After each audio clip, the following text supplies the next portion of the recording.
artinya dalam perancangan gitu ya, atau mungkin biasanya perancangan bisa mulai dari ini ya, mungkin konsep, basic design gitu ya, terus kemudian detail design ya.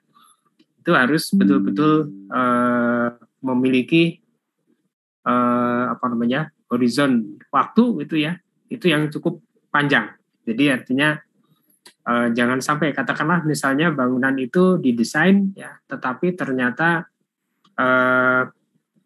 istilahnya kapasitasnya itu sudah tidak mencukupi untuk kondisi pada waktu setelah dia beroperasi gitu ya. Kenapa? Karena bangunan-bangunan air, terutama ya secara umum ya, itu akan sangat kinerjanya itu akan sangat dipengaruhi oleh berapa banyak air yang mengalir gitu ya. Terus kemudian bagaimana kondisi angkutan sedimennya begitu. Nah, jadi kalau kita mengingat aliran air, sedimen itu kan sesuatu yang sangat tergantung dari kondisi alam ya, atau kondisi catchment ya. Jadi kalau misalnya kita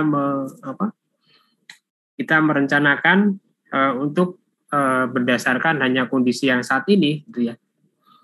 Nah, maka dikhawatirkan nanti apabila seiring dengan berjalannya waktu mungkin akan performanya tidak sesuai dengan yang kita inginkan gitu ya.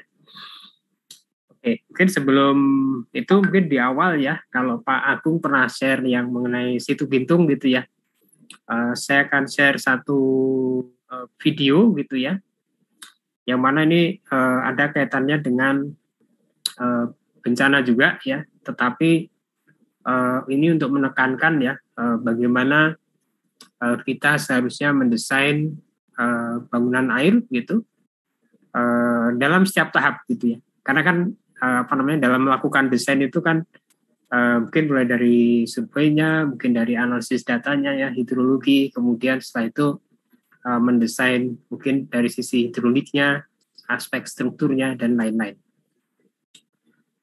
Oke, jadi sekarang saya akan share ya satu video dari YouTube ya, dari YouTube. Mungkin Anda ada yang pernah lihat juga gitu ya, tetapi katakanlah ini untuk refresh mungkin mengenai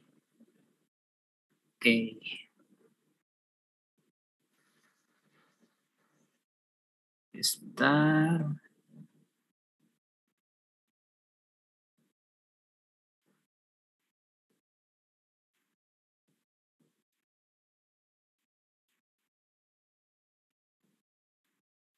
Oke, saya share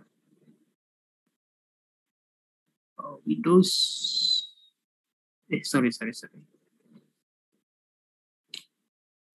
Screen. Oke, sudah nampak ya? Share screen saya? Sudah, Pak. YouTube ya? Oke, jadi sudah, Pak. Ini saya perbesar aja ya. Ya, kita lihat aja dulu.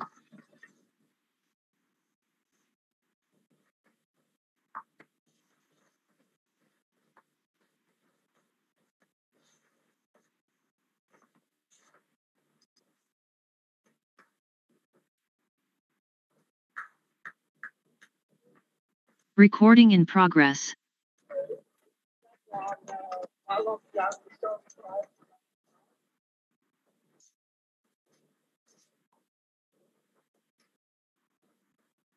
Mungkin gambarnya tidak terlalu jelas ya, karena memang rekamannya mungkin kualitasnya tidak terlalu bagus.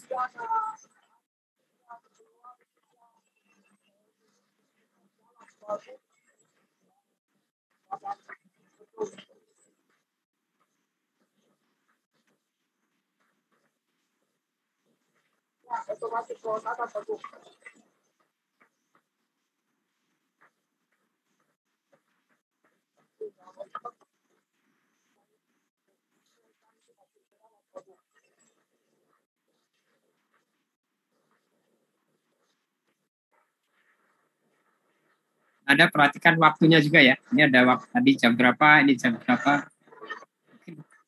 Terus mungkin tadi jam berapa, coba kita lihat, saya mundurkan dulu ya.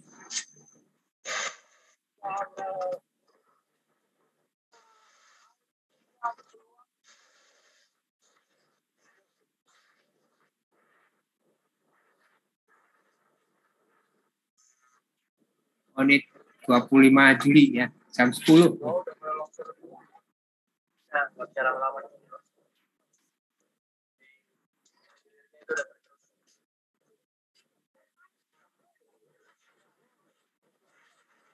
Ini beberapa menit kemudian ya.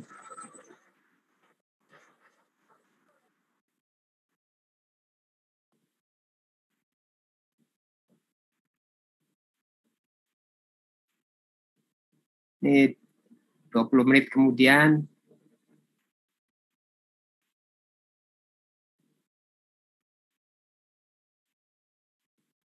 Ini aliran ke hilir ya, jadi kelihatan yang coklat nih.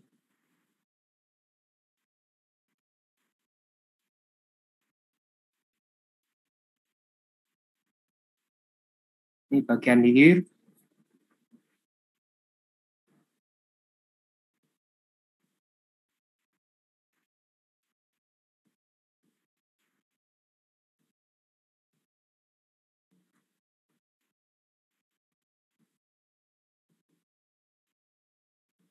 Sekitar setengah jam kemudian ya.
Nah, ini dipercepat ya.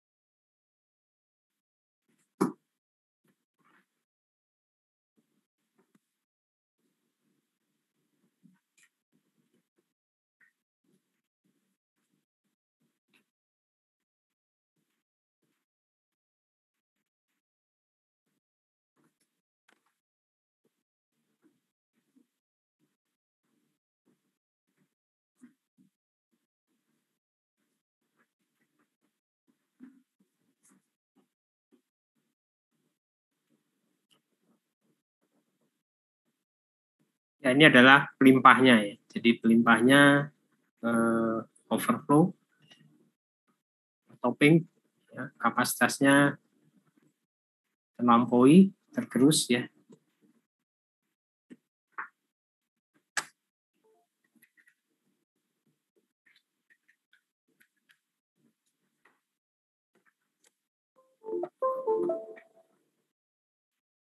Nah, ini yang tampak dari hilir nih.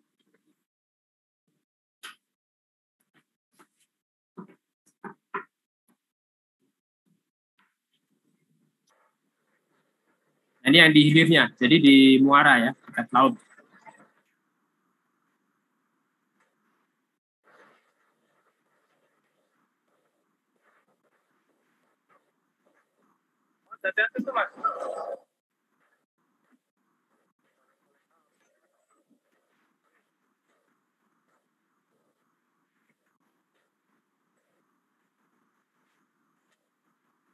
Ini di hilirnya jadi banjir bandang gitu ya.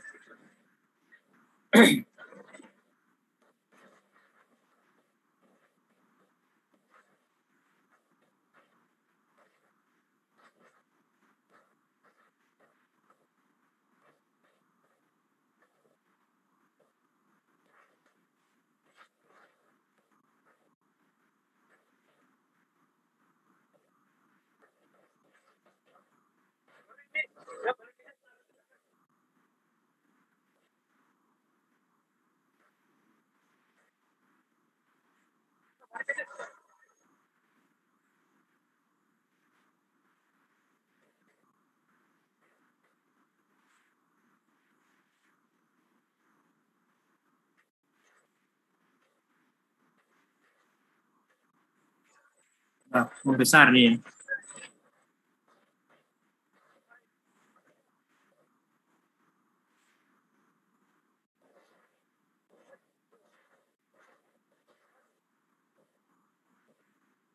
Masih naik Pak, jangan terlalu ayo masih naik. Naik kemarin. Iya.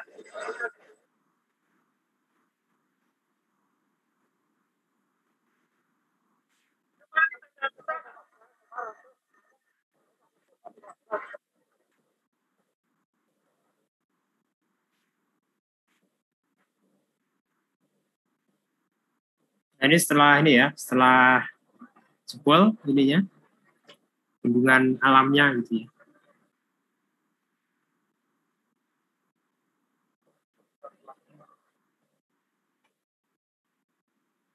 Ini saya percepat saja. Ini setelah terjadi tadi ya jebolnya bendungan ya, bendungan alam. Jadi berbeda dengan yang kalau Situ Bintung itu betul-betul di ini ya, di kawasan perkotaan. Jadi dampaknya sangat ini. Tapi kalau ini berada di kawasan yang katakanlah pedesaan gitu ya. Dan kemudian ini kondisinya adalah diketahui artinya sudah ada mitigasi, artinya penduduk sudah diminta untuk meninggalkan lokasi ya. Oke, jadi ya yang kita lihat tadi ya itu adalah kondisi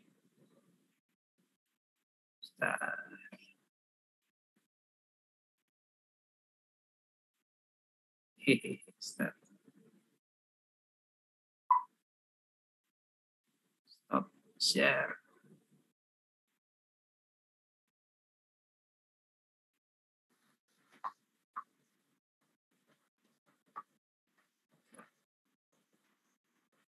Saya stop dulu. Oke.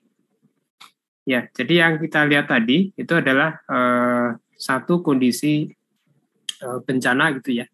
Nah, tapi ini campur. Jadi ada bencana alam gitu ya, dan juga sebelumnya gitu ya, dan juga ada bencana yang sebetulnya sudah akan dilakukan mitigasi begitu ya. Tetapi ternyata sebelum mitigasinya itu berhasil, ternyata bencananya sudah terjadi gitu ya. Nah, jadi yang tadi kita lihat itu mungkin sedikit ya saya jelaskan. Itu adalah ini saya coba gambar-gambar ya. Jadi itu ada sungai namanya ya, ada sungai. Harusnya pakai nah ini ya. Ada satu sungai.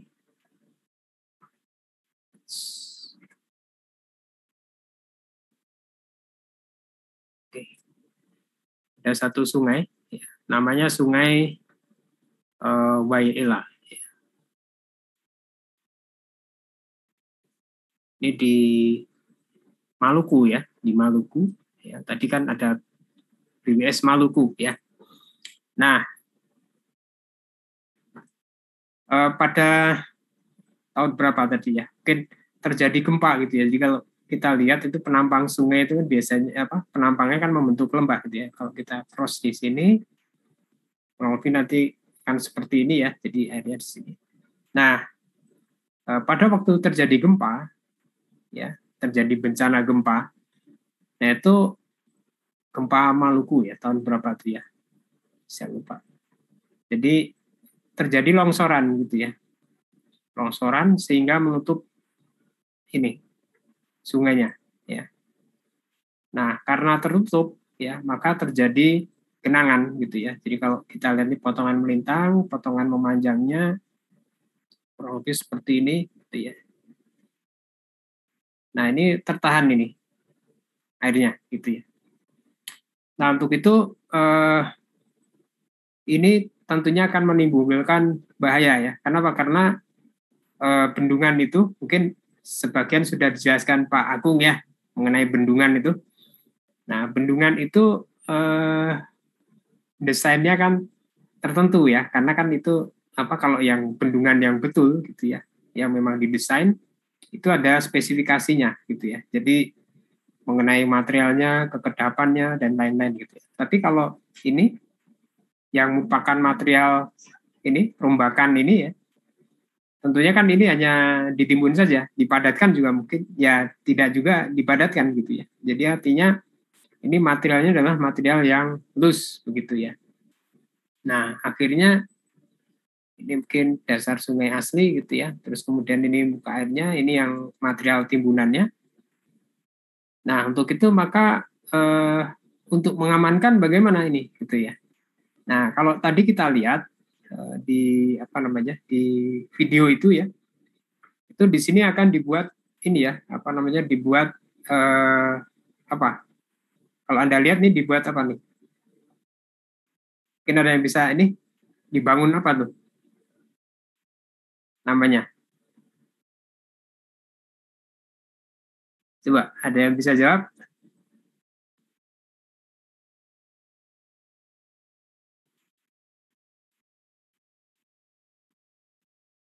Coba mungkin saya panggil Mbak Fitri, ada Mbak Fitri? Ya, Pak. Ya. Kalau tadi di video itu dibuat apa sih itunya di apa namanya? Kan tadi ada ini ya, ada timbunan seperti ini, terus kemudian yang ada bangunan yang ini, yang kolaps tadi ya, itu dibuat apa sih sebetulnya? Maaf Pak, saya kurang tahu Pak. Kurang tahu, mungkin ada temennya yang lain mungkin, coba. Apa nih, dibuat apa itu? Ya. Ini kan kalau bendungan alam ya, ini bendungan alam ini runtuh gitu, itu kan bahaya gitu ya. Nah, jadi tadi kalau di film tadi itu dibuat apa tuh untuk menangani supaya tidak terjadi kolaps itu?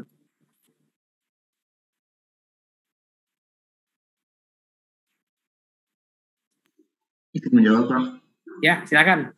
Tadi sepertinya saya lihat ada dinding penahan tanah gitu ya, Pak. Terus?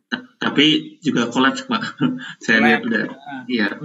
Nah, kalau di bagian ujungnya dari dinding penahan tadi ada apa tuh? Yang ada air melimpah tuh.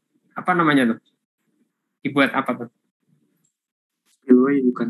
Ya, dibuat spillway. Jadi tadi upayanya itu ya, dibuat spillway gitu ya. Dibuat spillway sehingga katakanlah gitu ya, air itu bisa dilimpahkan dengan aman gitu ya. Jadi ini terus dibuat spillway, terus tadi Anda lihat ada saluran gitu ya. Nah, tapi ternyata belum waktunya sudah ini kolaps gitu ya. Oke, jadi memang prinsipnya itu ya. Jadi tadi itu ada bendungan alam yang terjadi karena longsoran ya, karena gempa, terus kemudian dibuat pelimpah gitu ya. Tetapi ternyata belum waktunya ya, ternyata terjadi curah hujan yang cukup tinggi. Itu sekitar 300 lebih itu milimeter per mungkin berapa jam gitu ya. Mungkin sekitar ya itu dalam satu hari ya, tetapi dalam satu hari itu kan hujan mungkin intensnya 6 jam lah gitu ya. Jadi 300 mm misalnya dalam 6 jam. Jadi ini muka airnya naik cukup tinggi ya, terus kemudian ini luber gitu ya. Oke, jadi yang kita lihat tadi sebenarnya bukan suatu desain yang ini ya, bukan suatu desain yang artinya desain yang sebagaimana biasa gitu ya, tapi adalah untuk satu kondisi emergensi ya. Nah, tapi dari kondisi tadi ya, kita bisa mengetahui ya risiko-risiko atau kegagalan-kegagalan yang terjadi kalau kita dalam mendesain itu tidak melakukan dengan semestinya gitu ya. Dan bahayanya cukup besar gitu ya. Nah, untuk saat ini ya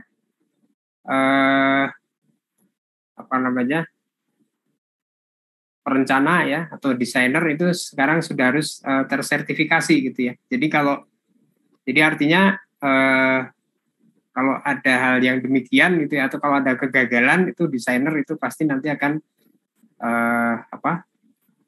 dilihat ya apakah dia mendesainnya sudah proper atau belum gitu ya. Nah, jadi dalam mendesain ya untuk bangunan air itu memang faktor ketidakpastiannya itu lebih banyak gitu ya. Jadi artinya kita harus lebih hati-hati. Oke, nah mungkin kalau saya lihat ya tadi ada di dalam ini dari beberapa isian ya tadi sudah saya baca. Nah itu materi-materinya sudah cukup banyak ya dari Pak Agung. Ada bendung ya, terus kemudian kantong lumpur ya, kemarin sudah ada di ujian juga kantong lumpur gitu ya, terus kemudian mungkin ada bendungan juga sebagian gitu ya, dan juga aspek-aspek yang terkait dengan sosialnya gitu ya. Nah mungkin saya juga perlu ini ya, kenapa sih faktor sosial itu penting gitu ya. Nah itu karena pembangunan bangunan terutama bangunan infrastruktur sumber daya air itu memerlukan memerlukan tempat gitu ya, atau katakanlah secara umum ya itu memerlukan partisipasi dari masyarakat. Ya. Jadi kalau misalnya nanti Anda terlibat ya dalam satu proyek, misalnya proyek untuk pengendalian banjir gitu ya, katakanlah itu nanti misalnya didanai oleh World Bank atau dari pinjaman asing ya, itu biasanya nanti akan disaring dulu oleh Bappenas ya.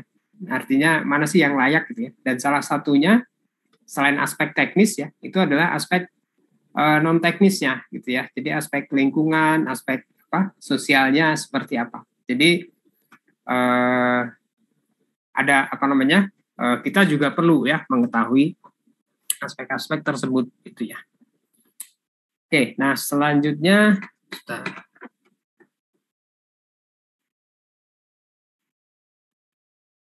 Oke, nah selanjutnya mungkin saya akan ini ya mungkin materi yang nanti akan saya sampaikan setelah UTS ini. Kalau kita lihat, mungkin kita akan ini ya coba mengikuti dari silabus ya. Kalau yang minggu setelah UTS ini sepertinya mengenai ini ya. Kalau saya baca itu mengenai intake ya, intake atau diversion. Tapi itu kalau di irigasi itu sudah dibahas ya, desain intake dan sebagainya dan kapasitasnya. Oke, nah mungkin saya akan mungkin tadi memberikan sedikit gambaran ya di video itu bagaimana kegagalan dari bangunan air itu ya, itu menimbulkan kerugian yang cukup besar ya. Jadi pertama dari aspek biayanya ya, artinya bangunannya tidak bisa dimanfaatkan, kemudian juga menimbulkan kerusakan ya atau kerugian gitu. Oke, nah mungkin saya hapus saja ya ini all drawings. Oke. Nah, untuk desain bangunan air ya, jadi mungkin sebelum nanti saya akan spesifik masuk ke ini ya, ke mungkin salah satu fokus yang desainnya begitu. Nah, mungkin saya akan sedikit review ya. Jadi dalam mendesain bangunan air itu ya, itu memerlukan pemahaman terkait dengan bagaimana atau kapan bangunan itu akan didesain gitu ya, berapa lama usia manfaatnya ya, terus kemudian juga bagaimana operasi dan pemeliharaannya gitu ya. Oke, nah salah satu mungkin mungkin ini membahas ini ya, aspek hidrologi dalam desain bangunan air gitu ya. Mungkin ini review aja. Aspek desain aspek hidrologi ya.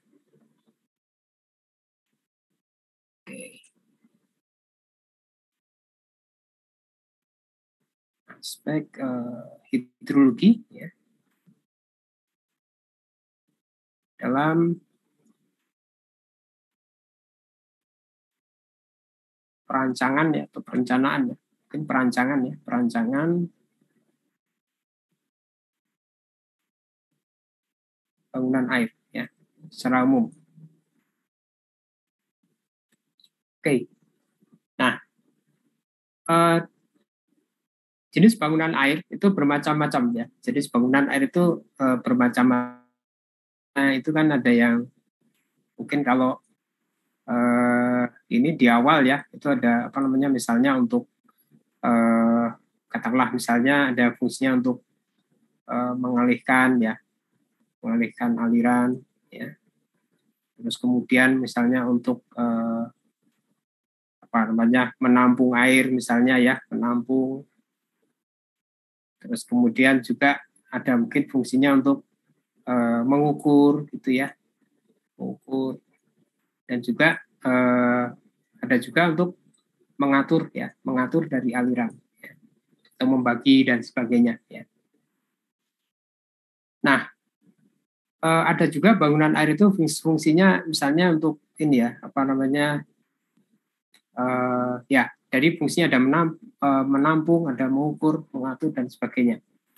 Nah, kemudian terkait dengan beban alirannya gitu ya. Beban aliran dari bangunan air. Ya. Nah, atau katakanlah nih ya terkait dengan keamanan, ya, keamanan bangunan air. Ya. Nah, untuk bangunan-bangunan yang fungsinya untuk katakanlah untuk mengalirkan ya, untuk membawa, biasanya yang diperlukan adalah apa tuh?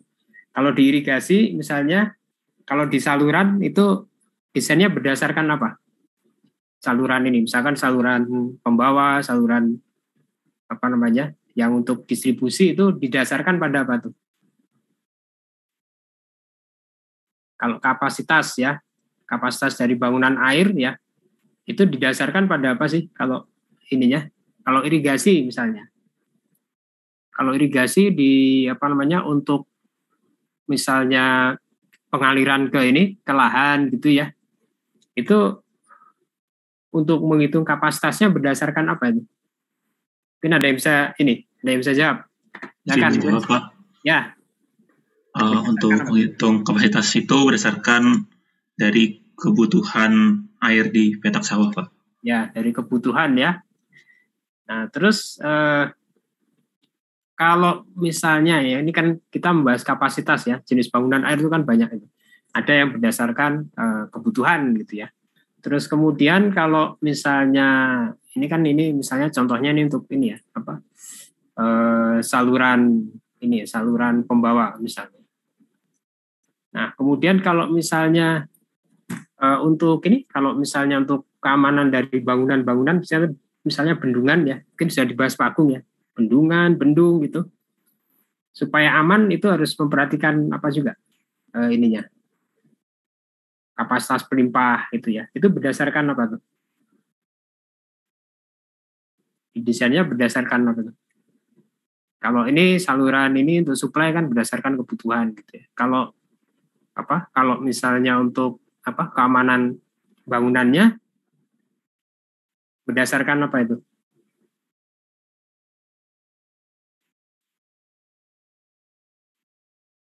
Ayo, mungkin ada yang lain, silakan. Kan ini kan Merdeka Belajar ya, apa kampus Merdeka. Jadi Anda harus kalau belajar harus merasa merdeka gitu ya. Jadi apa yang ingin disampaikan apa sampaikan aja gitu ya. Kalau untuk keamanan itu berarti kita harus memperhatikan apa tuh? Berdasarkan apa tuh? Kalau yang di contoh awal tadi kan ada itu ada apa namanya? Pelimpah tuh. Pelimpah itu didesain berdasarkan apa tuh?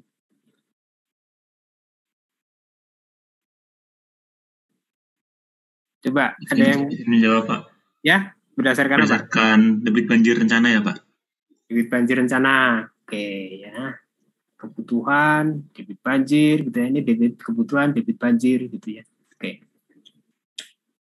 Oke, ya. Jadi artinya dalam mendesain bangunan air ya, kita tidak akan terlepas dari hitungan-hitungan yang terkait dengan kebutuhan dan juga hitungan yang terkait dengan debit banjir gitu ya, atau debit maksimumnya, supaya bangunan kita aman gitu ya.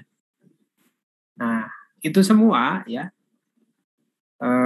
tidak terlepas dari ini hidrologi gitu ya. Kalau kebutuhan kan artinya berapa banyak sih air di lahan yang tidak bisa dicukupi air hujan sehingga harus diambil dari air sungai gitu ya. Nah, air sungai yang tersedia berapa? Nah, kalau supaya dapat andalannya kan kita biasanya menggunakan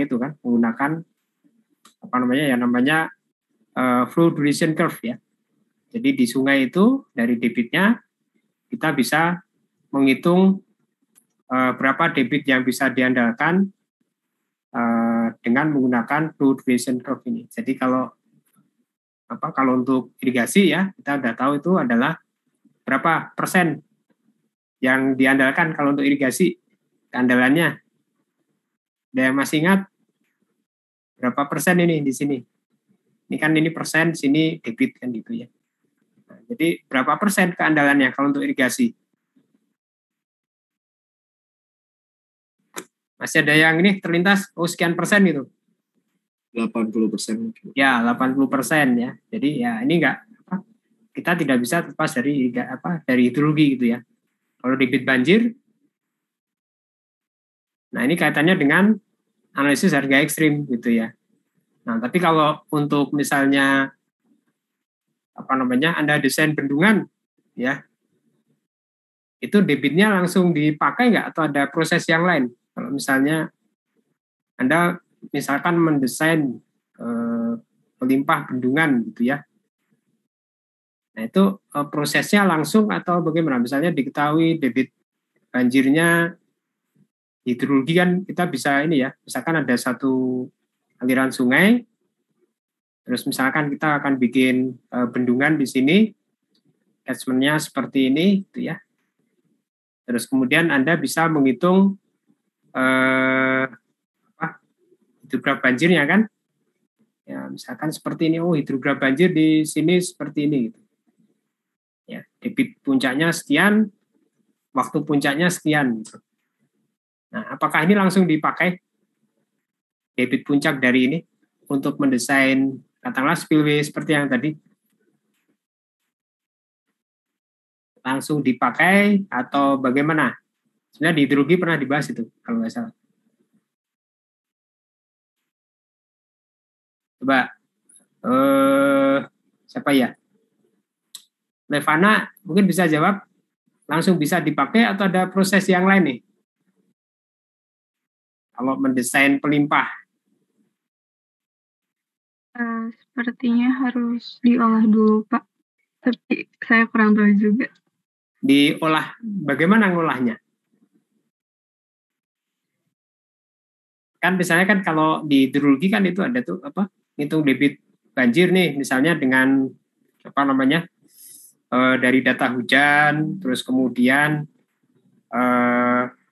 data hujan, cari maksimumnya, terus kemudian dicari distribusinya, Anda pakai hidrograf satuan, ya, terus kemudian digabung dengan data hujan itu, dapatkan debit puncak gitu ya. Nah ini langsung dipakai atau ada prosesnya nih?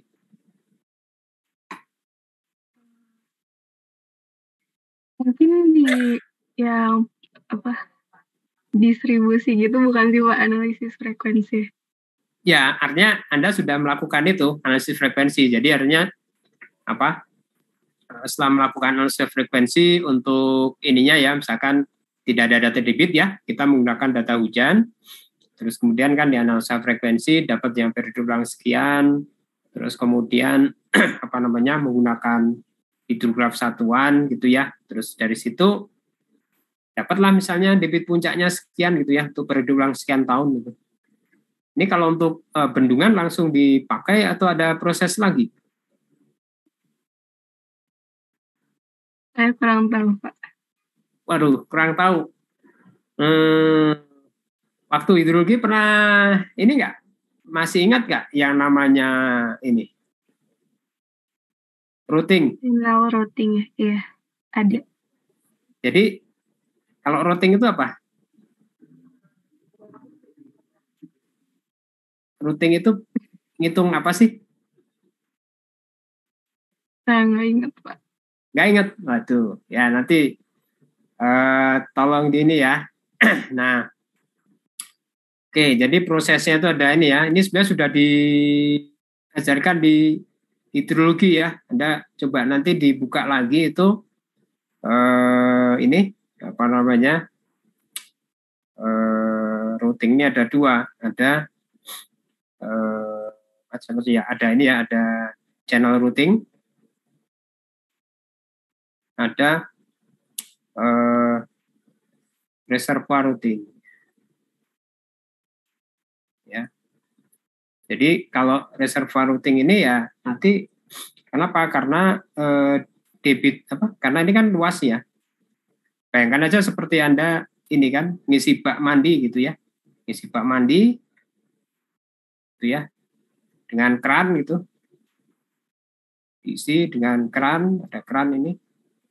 Terus katakanlah penuh gitu ya. Ini penuh. Terus kemudian ini kan luber nih, ya luber. Setelah meluber, Anda kan dengar tuh, oh itu airnya yang luber gitu ya. Nah, ini kan langsung dimatikan nih, Anda matikan gitu. Nah pada waktu Anda mematikan ini, air yang mengalir keluar dari bak ini kan nggak serta-merta berhenti gitu ya. Jadi setelah dimatikan kan masih ada nih, masih ada ngalir gitu ya. Jadi artinya apa di sini? Nah kenapa kok ini masih mengalir? Coba. Pertanyaannya kenapa pada waktu bak ini sudah pada waktu keran ini sudah dimatikan, kenapa masih ada air yang keluar dari bak? Mungkin ada yang bisa jelaskan? Ini contoh sehari-hari ya. Pada waktu ini sudah dimatikan, kenapa masih ada air yang mengalir dari bak mandi?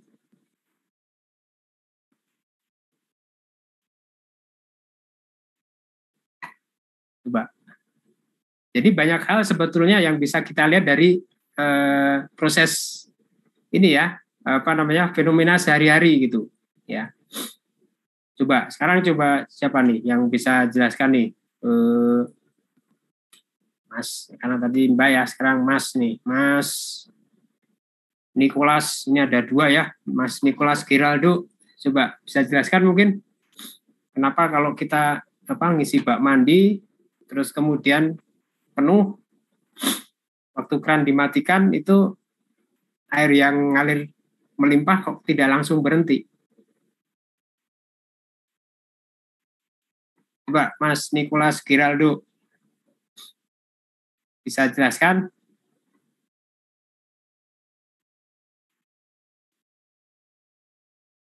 Kenapa? Diferensial? Enggak. Sekarang pertanyaannya, kenapa kok masih ada air yang mengalir? Berarti apa tuh? Kalau masih ada air mengalir dari bak mandi, berarti kondisi air di bak mandinya gimana itu? Kalau masih ada ya penuh, kalau saya punya bak penuh itu biasanya ya penuh aja gitu, nggak ada ini gitu ya. Kalau Anda punya gelas penuh gitu ya, kan nggak tumpah tuh. Jadi kalau ada tumpah berarti bagaimana tuh muka airnya?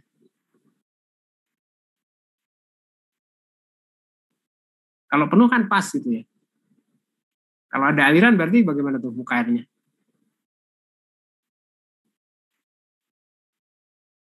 Kalau penuh itu kan pas. Kalau ada yang mengalir berarti bagaimana? Kalau penuh ya. Ya, kalau Anda bilang penuh ya, itu kan ya gini aja gitu ya. Ya, tapi kalau misalnya berlebih, ya itu tadi. Jadi artinya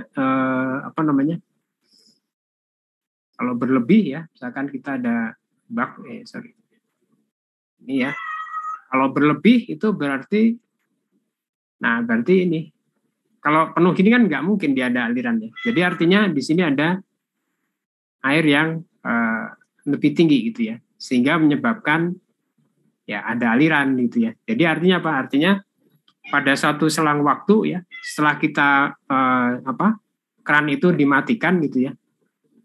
Nah ini masih ada nih air yang berada di atas elevasi tertentu gitu ya.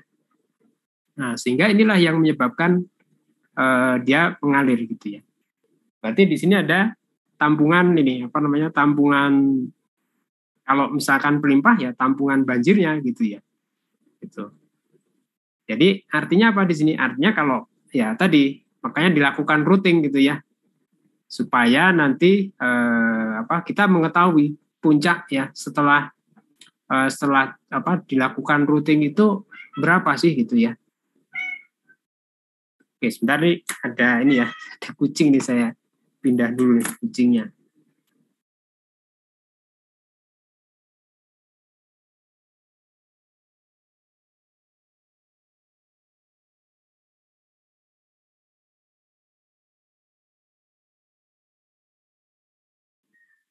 Oke, jadi itulah ya, makanya kalau dari hidrologi kita dapat debit puncaknya gitu ya, tetapi harus dilakukan routing lagi untuk menentukan berapa kapasitas pelimpahnya gitu ya.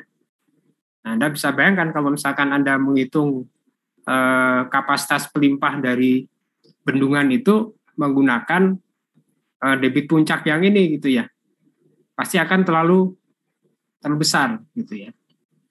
Nah, kalau Anda melakukan routing ya, nanti Anda lihat lagi catatan hidrologi ya. Kalau Anda melakukan routing itu kan misalkan debit inflow-nya ini, ya nanti outflow-nya dia akan lebih rendah gitu ya. Nah, jadi dalam mendesain ya bendungan pelimpahnya yaitu menggunakan itu tadi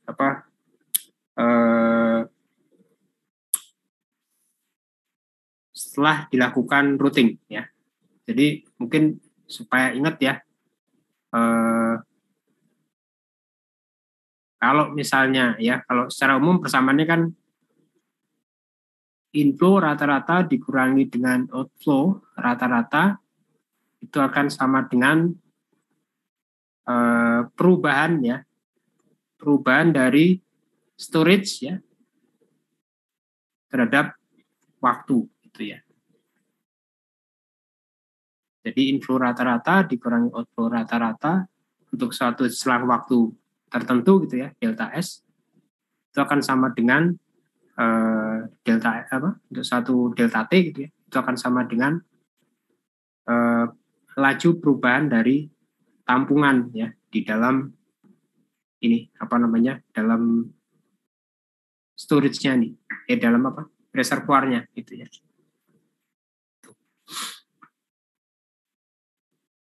Oke, itu untuk ini ya, kaitannya tadi dengan aspek hidrologi. Nah, kemudian selain itu ya, kita juga perlu mengetahui ya bahwa dalam melakukan desain ya, katakanlah beban seperti ini juga termasuk ya, kebutuhan sama debit banjir itu akan terkait dengan faktor-faktor yang lain gitu ya. Jadi misalnya kalau kebutuhan air irigasi gitu ya, air irigasi itu tergantung dari apa? Dari jenis tanaman ya, terus kemudian juga luas lahannya ya, luas lahan, dan juga ini ya, air hujan yang tersedia ya, persediaan air hujan. Maksudnya ini kebutuhan yang mesti diambil gitu ya. Jadi kalau hujannya tergantung, dan ini kebutuhan, maksudnya kebutuhan saya di sini itu adalah kebutuhan yang mesti diambil dari sungai gitu ya, atau dari sumber selain air hujan. Jadi ini tergantung dari jenis tanaman, luas lahan ya, hujan yang jatuh, hujan andalan di sawahnya ya. Nah, jadi kalau kita lihat di sini, ini variabelnya banyak gitu ya. Jadi variabelnya hujan andalan ya, mungkin ini dari, nah ini ada pengaruh juga ya. Misalnya sekarang kan ada pengaruh ini nih, apa? Global climate change ya. Global climate change ya. Climate change atau global warming ya, atau global warming atau global warming. Nah, jadi kan ini bisa berpengaruh ya ke apa musimnya gitu ya. Jadi kemungkinan bisa terjadi kekeringan, bisa juga terjadi kelebihan ya pasokan dari air hujan. Gitu. Nah, itu kalau isi hujan andalan. Kalau luas lahan bagaimana? Kalau luas lahan, kalau Anda perhatikan luas daerah irigasi itu, kalau Anda ini ya, kalau Anda baca di koran itu, luas daerah atau luas sawah itu makin ke sini makin luas atau makin berkurang? Kalau Anda perhatikan luas lahan. Ini kan kalau luas lahan ini, makin ke sini makin tambah atau makin kurang? Kurang, Mbak. Makin berkurang ya. Ini di sini ada yang mungkin kalau yang tinggal di Kota Bandung bisa mengamati ya. Jadi ada yang namanya jalan bypass Soekarno-Hatta itu ya. Itu dulu kiri kanannya mungkin masih sawah ya. Kalau sekarang sudah ini bangunan semua ya, perumahan dan lain-lain. Artinya kalau ada perubahan itu tentunya kebutuhan airnya makin sedikit gitu ya. Nah, tapi kalau misalnya untuk satu lahan irigasi yang nanti akan ada ekspansi, ya mungkin kebutuhannya makin besar gitu ya. Nah, jadi kalau yang seperti itu ya mungkin tergantung dari perencanaan. Kalau misalnya kita mau merencanakan apa nanti akan ditambah areal irigasinya, ya tentunya kalau di awal sudah direncanakan mungkin salurannya itu sudah diantisipasi ya. Katakanlah kapasitas intake-nya nanti dia bisa mengambil sampai sekian gitu ya. Karena kalau tidak, misalkan nanti dibuat menyusul itu akan tentunya biayanya akan lebih besar gitu ya. Oke, kalau jenis tanaman mungkin ya tergantung ininya ya. Mungkin biasanya kalau lokal itu ya sudah ada kesepakatan tertentu ya, padi, palawija. Oke, jadi di sini ada hal-hal yang berpengaruh ya. Jadi dalam melakukan menentukan kapasitasnya, ya ini harus diperhatikan. Nah ini kalau misalnya untuk pemenuhan kebutuhan ya. Terus kemudian juga misalnya kalau ini kan irigasi itu, kalau air minum bagaimana? Misalnya untuk air minum kan juga perlu ini ya, perlu kaitannya dengan bangunan air apa sih untuk penyediaan air minum itu?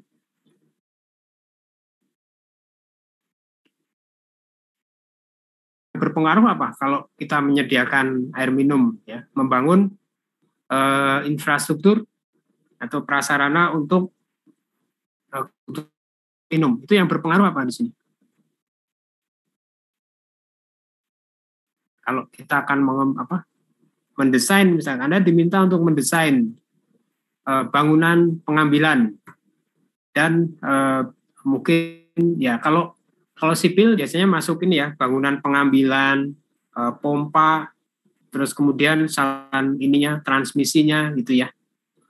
Nah, kalau untuk mendesain ini, mungkin nanti untuk distribusi, nanti biasanya desainnya dari real ya, mungkin dari teknik lingkungan gitu ya. Nah, kalau kita akan mendesain ini ya, untuk intake, untuk ini gitu ya, itu yang berpengaruh apa? Kalau kita akan mendesain untuk satu horizon waktu yang cukup panjang gitu, berarti kita harus perhatikan apa tuh? Yang berpengaruh apa nih? Suplai air minum.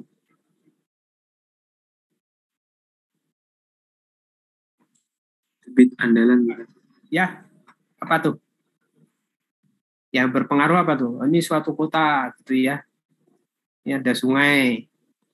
Anda diminta untuk mendesain intake, terus kemudian mendesain pipa transmisi ya menuju ke sampai ke pengolahan air gitu ya. Nanti ini yang lain.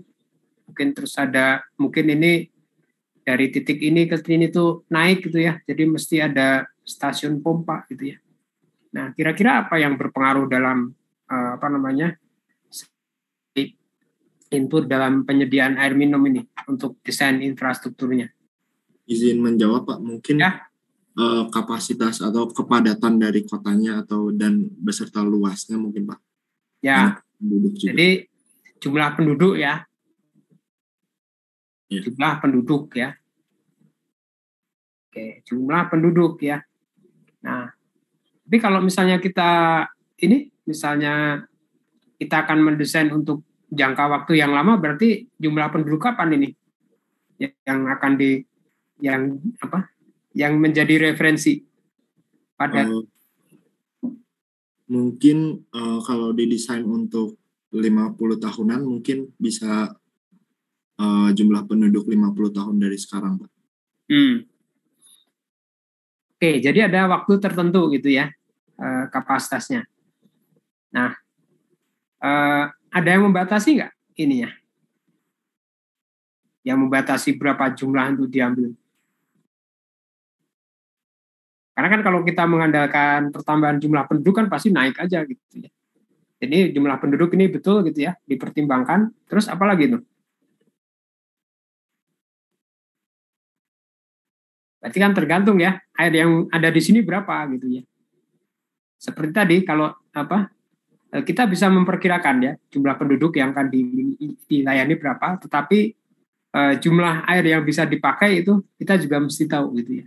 Sama juga sebenarnya dengan irigasi ya. Jadi berapa yang bisa diandalkan ya. Jadi untuk air minum itu biasanya menggunakan 90% ya. Jadi artinya kalau misalnya kita bisa membuat kurva ya, flow duration curve untuk sungai ini, berarti untuk air minum itu 90% ya. Ini berapa? Nah, jadi ini yang membatasi ya. Jadi artinya jumlah penduduknya berapa mungkin kita bisa ini, tapi ya maksimum yang bisa diambil berapa gitu ya. Nah, itulah yang nanti akan menjadi batasan gitu ya. Nah, kemudian selain ini ya, kira-kira gitu ya, ada pemikiran lain nggak gitu ya? Kalau selain jumlahnya sebenarnya kalau ini kan kita bicara kita memanfaatkan air ya untuk dipakai gitu ya. Ada faktor lain nggak yang berpengaruh selain jumlahnya? Kita kan ini masih bicara kuantitas ya, kebutuhan air berapa, ini berapa. Selain jumlahnya, apalagi yang berpengaruh? Kalau air itu apa sih yang bikin? Ketersediaannya mungkin Pak, debit. Apa? Ketersediaan airnya, debit air. Iya, ketersediaan kan tadi dari FDC nih kita tahu ya sekian gitu ya. Nah selain adanya ini terus apa lagi? Mungkin ada yang tinggal di Bandung ya, mungkin pernah ngalami kan. Kalau banjir nih pasokannya justru berkurang gitu ya. Karena ada kendala. Kendalanya apa itu kalau kondisi banjir itu?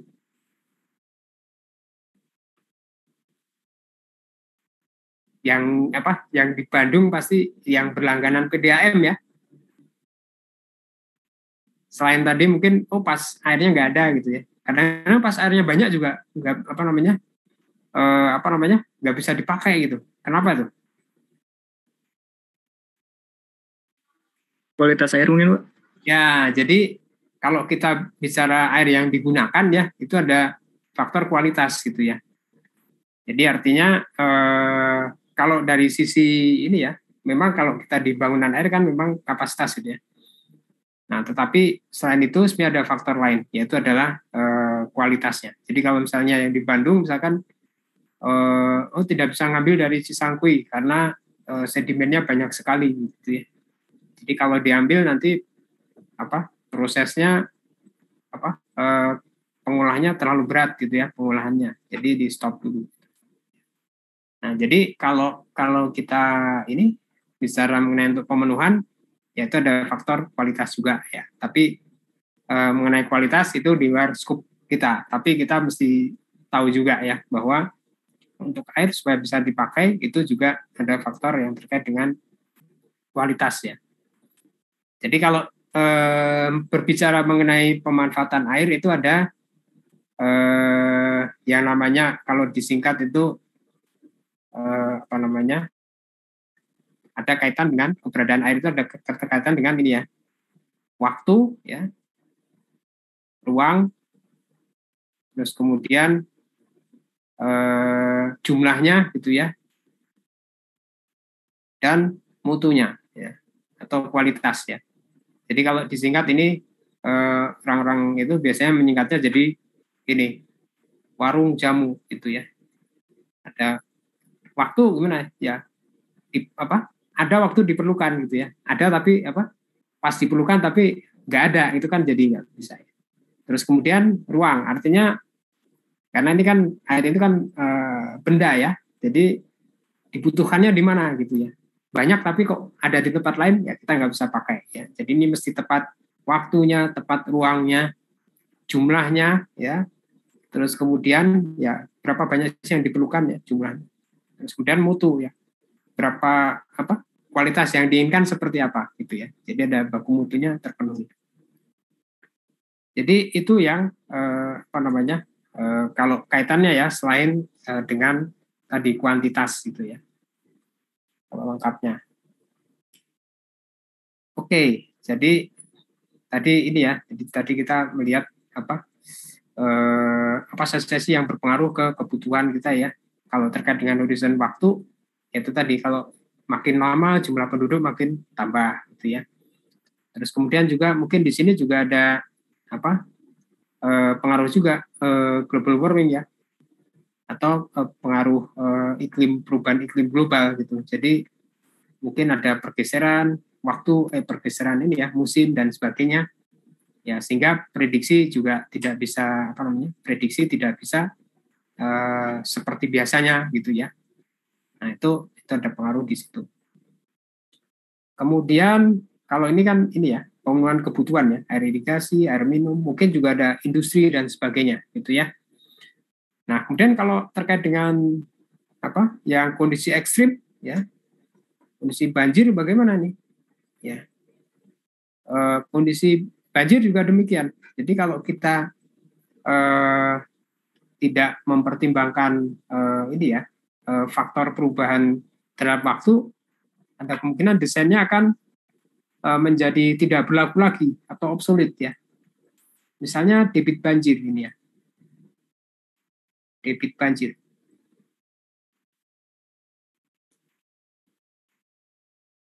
Oke, misalkan kita lihat ada penampang sungai ini.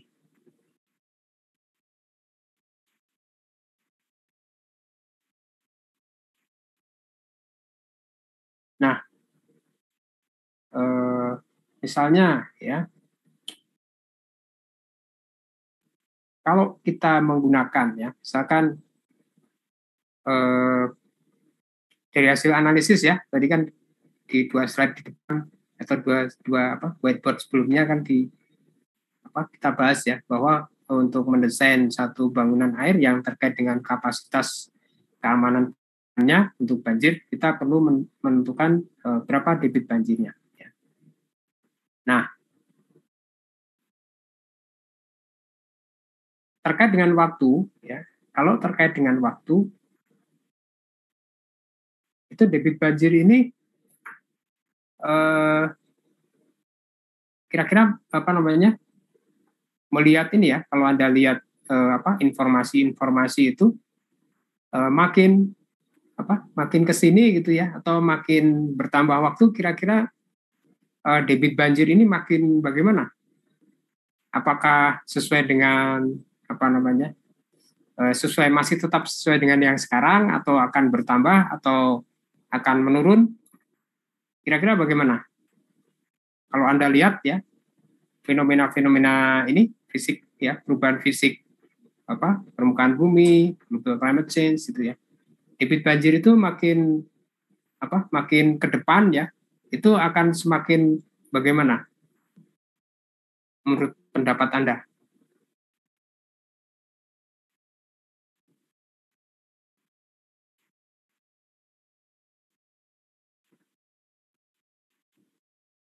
Oke, Mas siapa nih? Mas Razli, debit banjir kalau Anda ngitung dengan kondisi sekarang kira-kira ke depan akan berubah atau enggak? Sepertinya ya. Ya, kira-kira gimana? Makin naik atau makin turun atau tetap? Wah, ini suaranya ini ya. Sepertinya ininya apa? Sinyalnya kurang nih. Yang lain? Siapa nih?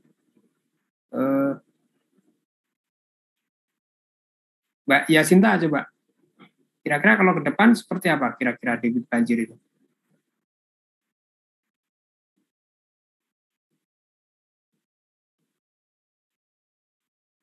Mbak Yasinta ada? Iya Pak. Ya, debit banjir itu makin, kalau misalkan ya, Anda menghitung debit banjir, ya, itu berdasarkan data yang ada sampai sekarang gitu ya. Nah, kalau untuk tahun-tahun mendatang, apakah tetap gitu ya, debit desain banjirnya itu, atau akan kemungkinan akan ada koreksi? Kemungkinan ada koreksi kali ya Pak.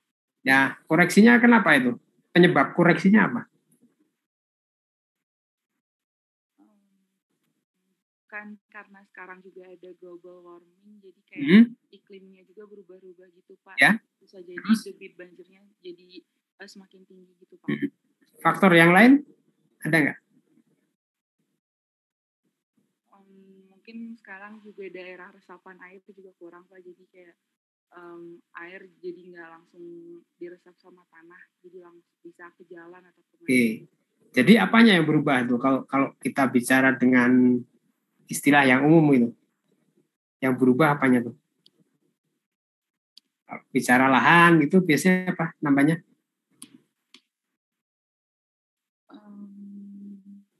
Kurang tahu Pak istilahnya tapi. Aduh, ada yang lain mungkin ada yang tahu. Kalau kita, oh ini ada perubahan ini gitu. Istilahnya apa biasanya yang umum di ini? Coba Mbak Salma mungkin tahu. Apa tuh? Istilahnya apa tuh? Kalau terkait dengan apa? Untuk menunjukkan perubahan yang fisik yang di lahan itu biasanya kita bilang apa? Perubahan topografi, Pak. Topografi. Coba, topografi itu apa? Kondisi alamnya gitu mungkin, Pak. Kalau alam kan umum gitu ya. Kalau yang spesifik gitu, misalkan kan Anda tadi kan terkait dengan apa resapan lahannya apa kan? Nah itu yang lebih ini lagi apa? Istilahnya yang umum gitu. Kalau katakanlah kalau kita yang di sipil kan resapannya ya gitu ya. Tapi kalau yang umum apa tuh? Biasanya yang berubah apanya sih kalau lahan itu? Kalau topografi kan elevasi ya. Iya. Apa tuh? Aduh. Daerah lahan. Tutupan lahan, Pak. Nah, ya, jadi tutupan lahan ya, land cover ya. Jadi perubahan tutupan lahan ya. Jadi artinya mungkin tadi yang tutupannya hutan menjadi apa? Lahan apa? Yang kedap misalnya karena dibangun dan sebagainya gitu ya. Nah, jadi kalau Anda menghitung gitu ya, debit misalkan untuk desain ya, misalkan desain ini apa namanya? Desain debit banjir gitu ya. Q100 misalnya gitu ya. Tapi Q100 harusnya lebih ini ya, kalau ini mungkin Q5 atau berapa gitu ya. Karena itu biasanya akan menjadi referensi ya kalau dalam ini dalam desain untuk bangunan-bangunan yang terkait dengan apa? Aliran ya, termasuk bangunan airnya juga. Jadi Anda bisa bayangkan ya, misalnya ada studi gitu ya. Ada studi, misalkan ada penampang ini ya, sungai, disebutkan gitu ya, ini Q100 misalnya.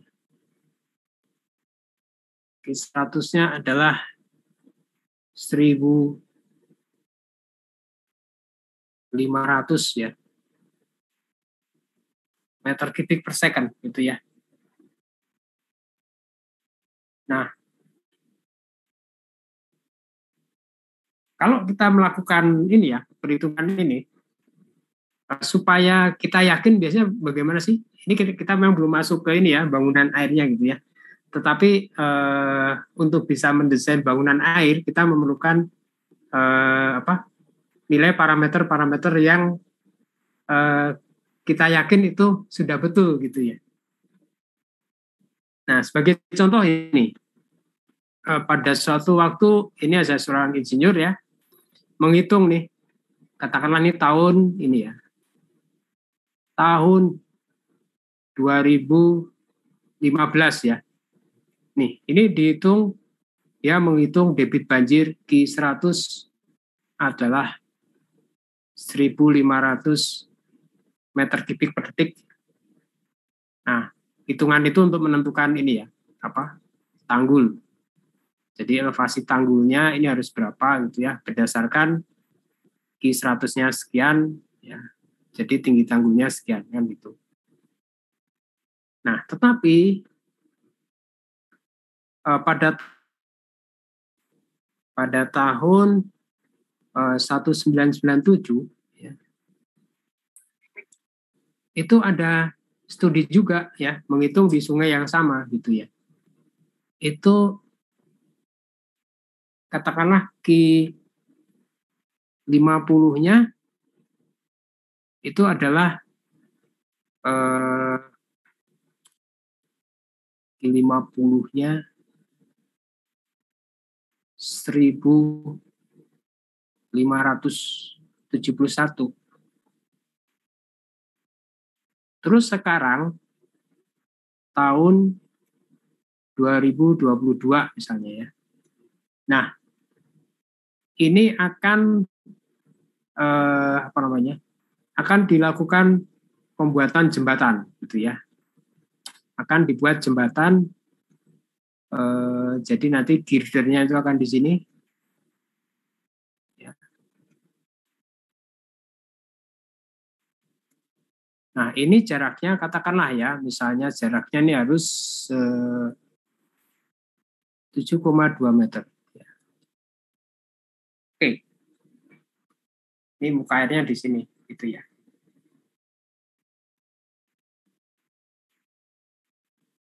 Nah, pada tahun 2022 ini akan dihitung nih. Ini apa? Nah, tetapi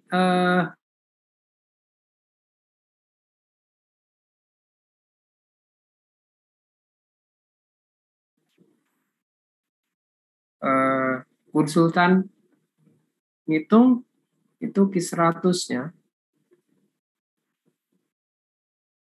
itu adalah 2.100.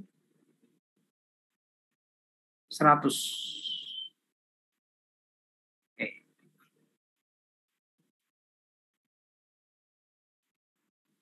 Nah, sementara untuk saat ini gitu ya, untuk saat ini yang resmi gitu ya, artinya referensi yang resmi itu adalah yang ini gitu ya. Artinya ada dokumen itu menunjukkan bahwa debit banjir itu sekian. Nah, sementara saat ini akan dibangun jembatan nih. Posisi ininya, girdernya harus ditentukan gitu ya, berdasarkan muka air, tinggi muka air pada Q100 ini gitu ya. Nah, sekarang pertanyaannya gitu ya, atau mungkin yang ingin saya mintakan pendapat ya ke Anda. Dari sekian ini, mana yang dipakai ya?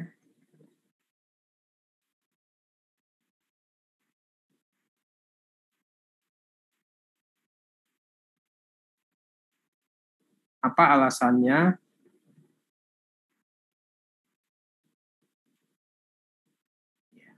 Terus kemudian ketiga adalah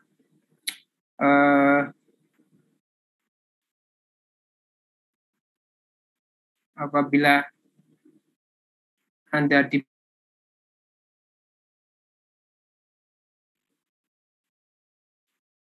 debit banjirnya gitu ya. Debit banjir plus muka air yang saat ini gitu.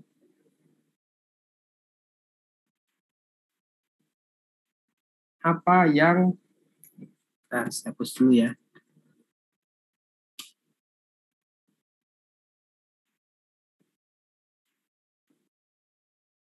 Apabila Anda diminta menghitung debit banjir plus muka air yang saat ini gitu ya,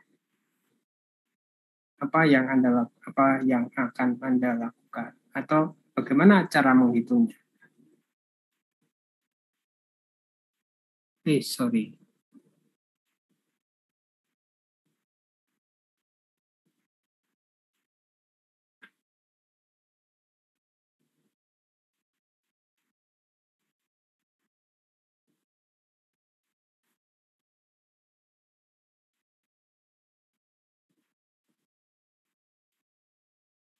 Atau bagaimana caranya gitu ya. Oke. Jadi nomor 1, ini mana yang dipakai gitu ya, alasannya apa ya. Yang 2, kalau Anda diminta menghitung gitu ya, debit banjir dan muka airnya saat ini gitu ya, caranya gimana gitu. Oke, mungkin kita sambil coba Anda ini ya, coba Anda cari jawabannya gitu ya. Kita break dulu 5 menit ya, sambil Anda cari jawabannya ya. Kita break dulu, break 5 menit, start lagi 09.05. Oke, silakan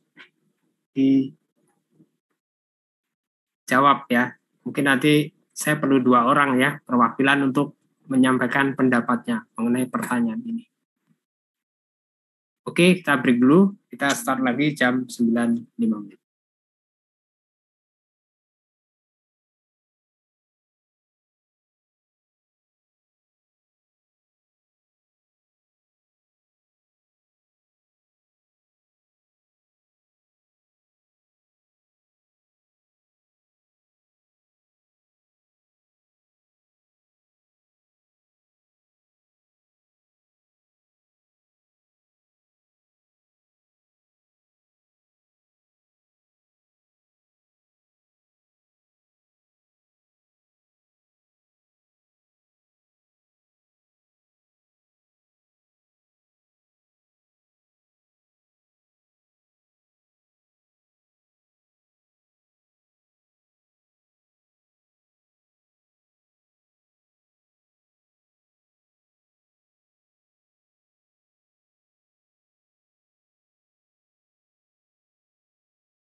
Baik, oke udah lewat 9.05.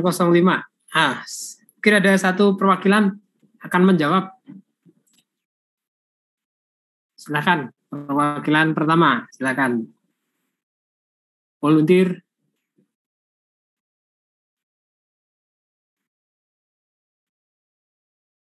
Silakan, volunteer yang bersedia menjawab.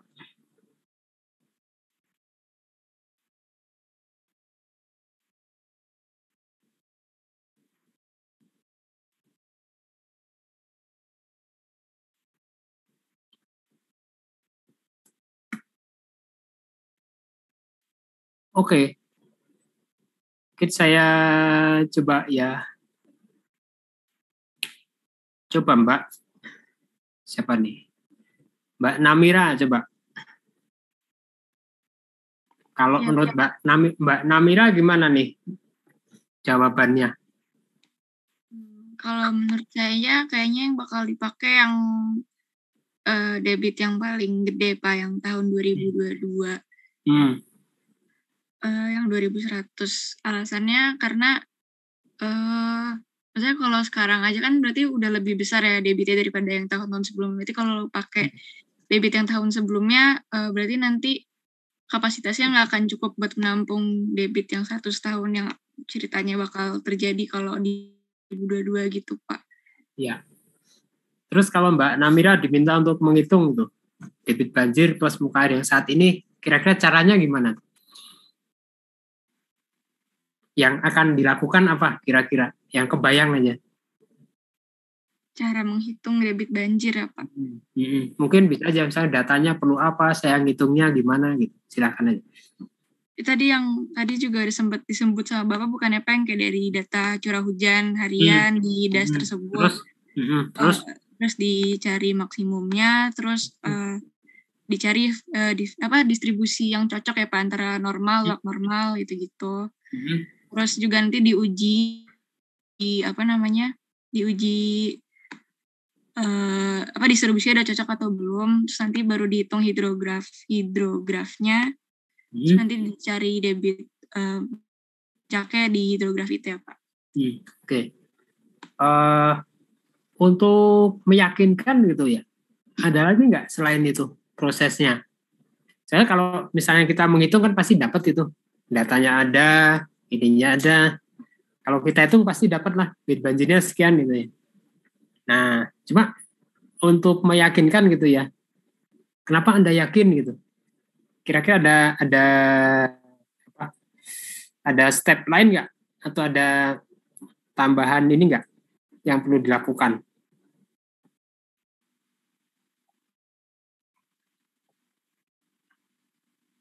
Untuk meyakinkan gitu ya. Oh iya, saya yakin gini, karena gini gitu ya.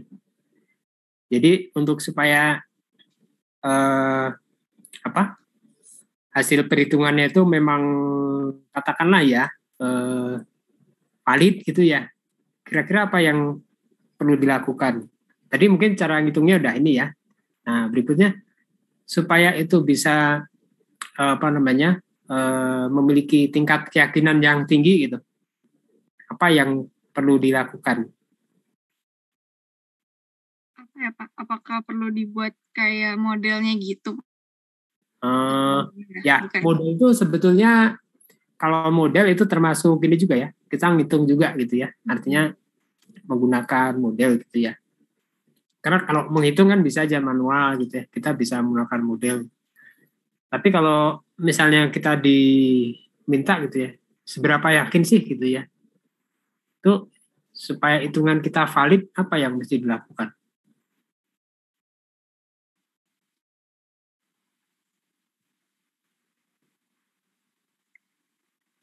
Apa ya Pak? Belum terbayang Pak sepertinya. Oke. Nah mungkin yang kedua, mungkin ini satu ya, karena kan jawabannya sudah ini ya. Mungkin ada yang nambahkan nggak? Bagaimana supaya kita yakin bahwa hitungan kita itu, karena memang diambil ya, oh ini yang paling besar gitu ya, misalnya gitu. Nah, cuma kalau misalkan kita diminta untuk menghitung gitu ya, selain tadi sudah disampaikan Mbak Namira ya, caranya gini-gini. Kira-kira ada tambahan lagi nggak supaya kita bisa lebih ini ya, memiliki keyakinan lebih ya, oh emang begini gitu ya. Dan kalaupun ditanya kenapa Anda yakin, ya karena saya sudah melakukan ini gitu. Nah, kira-kira apa tuh yang diperlukan lagi tuh untuk supaya kita memiliki, ya silakan. Maaf memotong Pak, tadi saya kira sudah selesai. Oh ya, gimana? Saya bisa dilakukan ini Pak, investigasi langsung ke lapangannya, lalu mungkin bisa mengukur, pertama mengukur lebar sungainya, mungkin profil sungainya seperti apa, dan juga mungkin material sungainya seperti apa, dan mungkin juga bisa langsung melihat tinggi muka airnya, mengukur tinggi muka airnya berapa, dan mungkin juga bisa dilihat hujan di dekat-dekat waktu pengukuran kira-kira seperti apa, jadi bisa dikalibrasi juga untuk kemudian nanti debit rencana 100 tahunnya kurang lebih dengan profil yang sudah dihitung dan material yang sudah dihitung, kira-kira tingginya akan mencapai berapa gitu Pak. Ya, jadi betul ya. Jadi untuk bisa memiliki keyakinan ya, jadi artinya cara menghitung debit banjir itu banyak gitu ya. Apa namanya? Ya itu banyak ya, metode perhitungannya. Ada hidrograf, ada empiris ya. Tergantung dari data yang ada ya. Terus kemudian tadi data hujan juga demikian ya. Jadi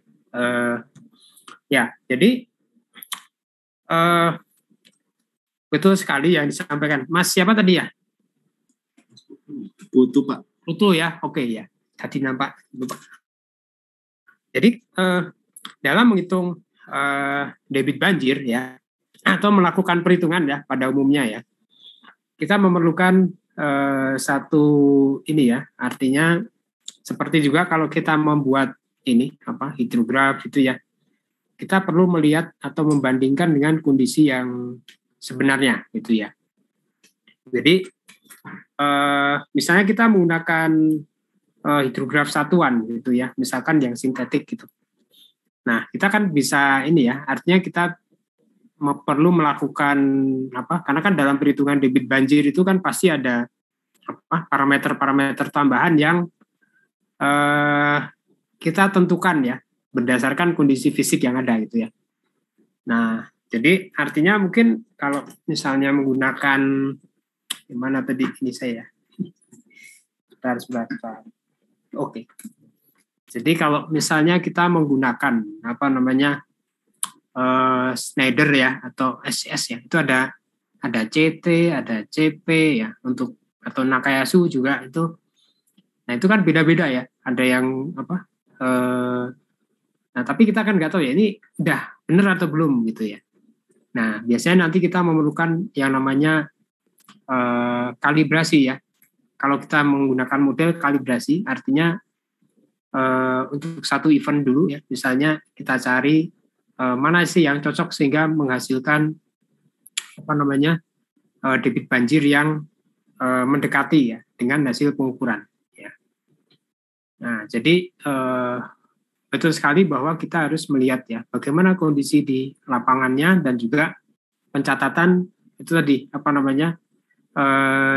curah hujan dan debit yang terjadi pada waktu itu gitu.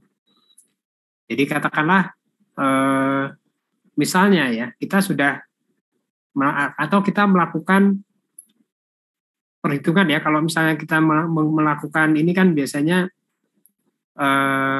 kalau kita sudah mendapatkan curah hujan rencana gitu ya, misalnya curah hujan periode ulang misalnya R misalnya ya, misalnya diperoleh R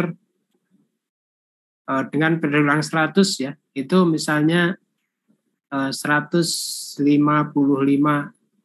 mm gitu ya. Misalnya kalau kita gunakan ini metode hidrograf satuan gitu ya. Nah, kemudian ini biasanya gini, ini katakanlah misalkan terdistribusi dalam waktu 6 jam gitu ya. Terdistribusi 6 jam ya. Dengan pola gitu ya. Misalnya dengan pola ini.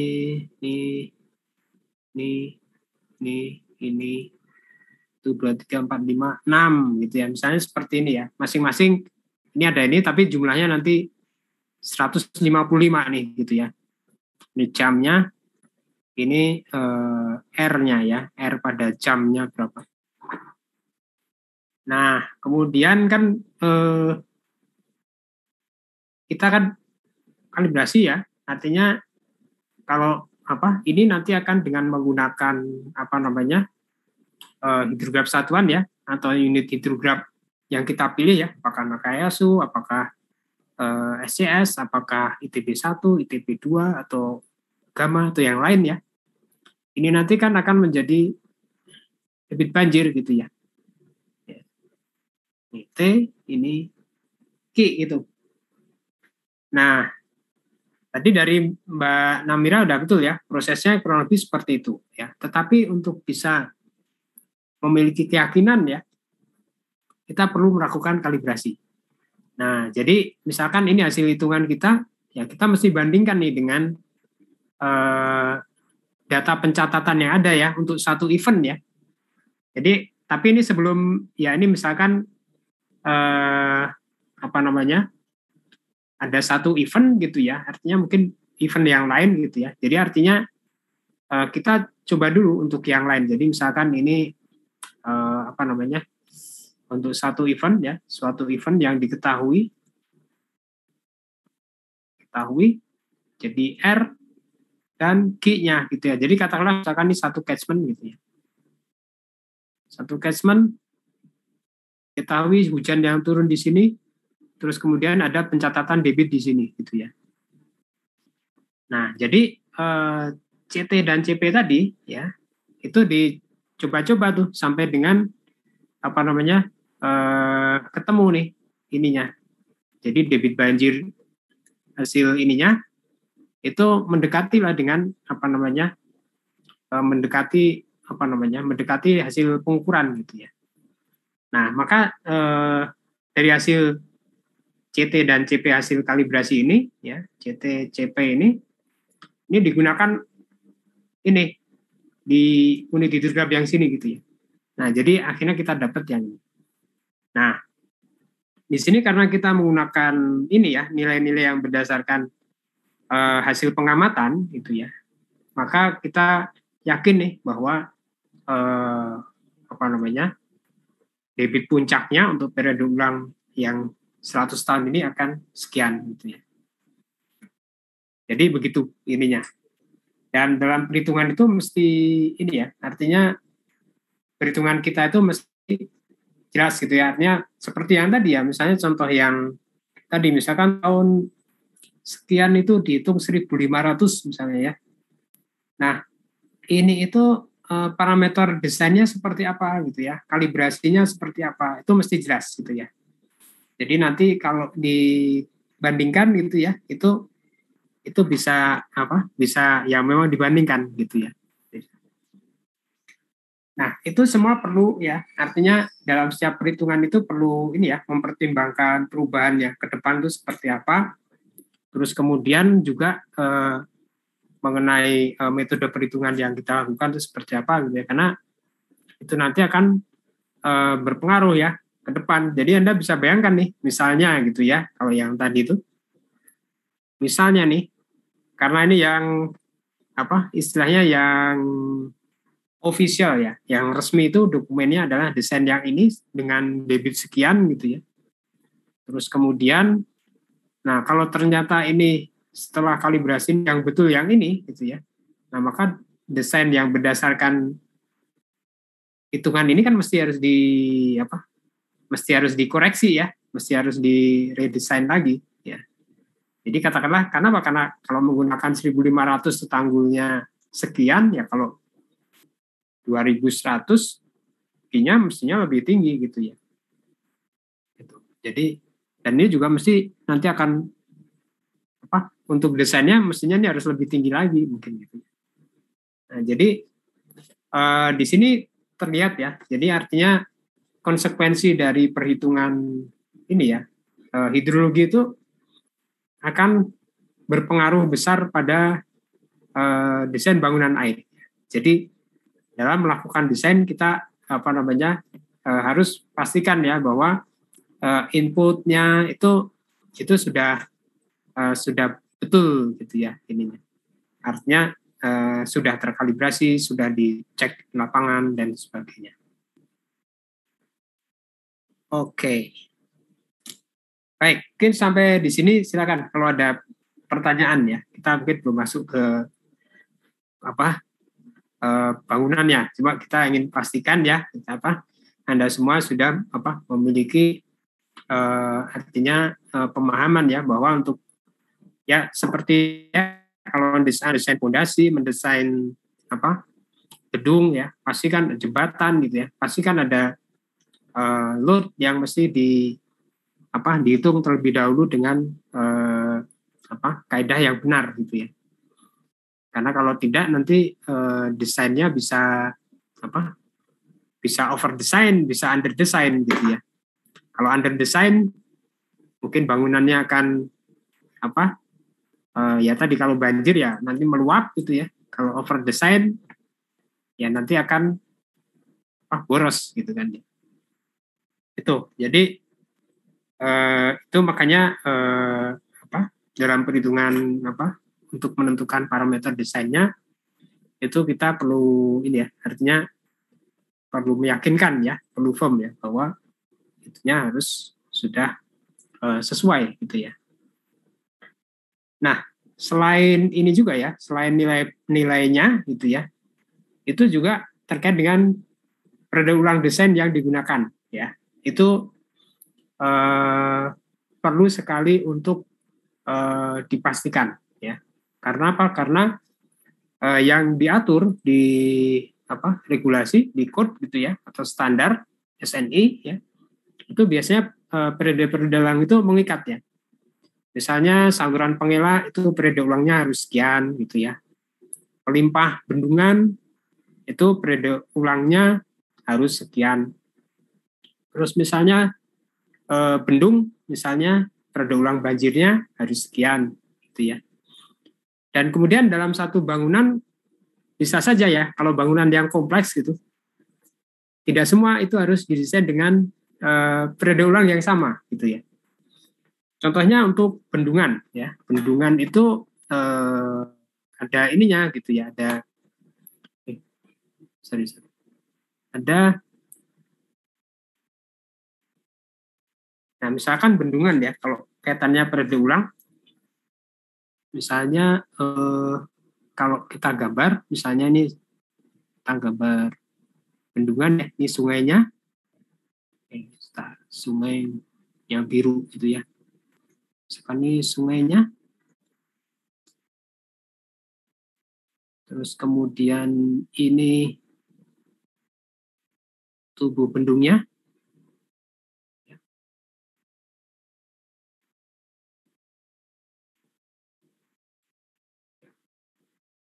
Ini biasanya ini ya, arsirnya itu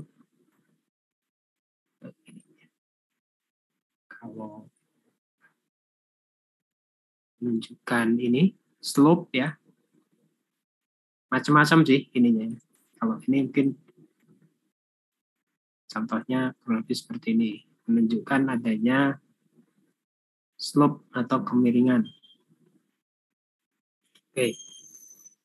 Nah, kemudian biasanya nanti ada pelimpah ya, misalnya ini ada pelimpah, misalnya di sini. Terus kemudian ada salurannya ya. Saluran menuju ke hilir. Ini arah alirannya ke sana ya. Ini tapi udah dibendung, udah tutup. Ini upstream, ini downstream. Oke, jadi nanti ini kan ada ini pelimpah samping ya.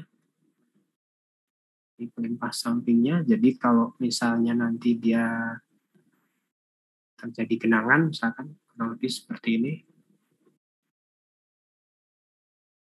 Sorry.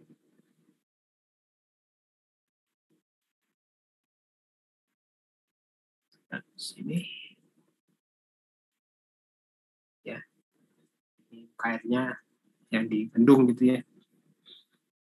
Oke, nah ini ada perbedaan ya, ada perbedaan ketentuan untuk periode ulangnya beda-beda. Misalkan untuk keamanan bendungannya, misalnya keamanan bendungan dan kapasitas pelimpah, mungkin periode ulangnya adalah PMF ya, probable maximum